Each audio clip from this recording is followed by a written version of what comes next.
Баршаңызға сәлем, каналыма қош келдіңіздер. Бүгін сіздермен таңғы асқа өте дәмді панкейк дайындайтын боламын. Майсыз әрі жеңіл өте дәмді болып шығады. Видеоны соңына дейін қарап, каналыма тіркелуді ұмытпаңыздар.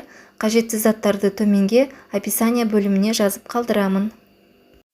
Бір жұмыртқаның үстіне қант саламыз және де осыны жақсылап араластырамыз. Араластырып болғаннан кейін үстіне жылы сүт құямыз. Сүтіміз міндетті түрде жылы болуы қажет. Тағы да жақсылап араластырамыз.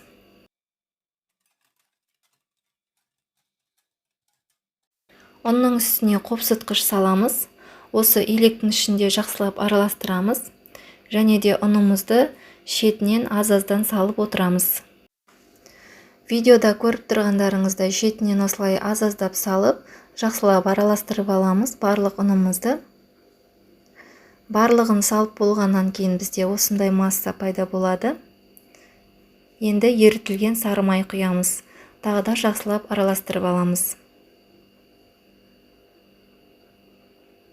Осымен біздің панкейкіміздің қамыры осылай дайын болады. Енді пісіруді бастаймыз. Ең алдымен табамызды міндетті түрде қыздырып аламыз, және де осындай орташа отта пісіретін боламыз.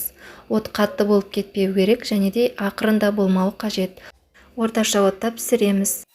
Қамырымызды қызып тұрған табаға осылай құямыз. Және 1 минут өткеннен кейін біздің қамырымыздың үстінде осындай көпіршіктер пайда болады. Бұл қамырымызды аудару қажет деген сөз. Қамырымызды аударамыз. Қамырымыздың бірінші бетіне қарағанда екінші беті тез піседі. Осылай барлық панкейкімізді пісіріп шығамыз. Міне біздің панкейктеріміз дайын болды.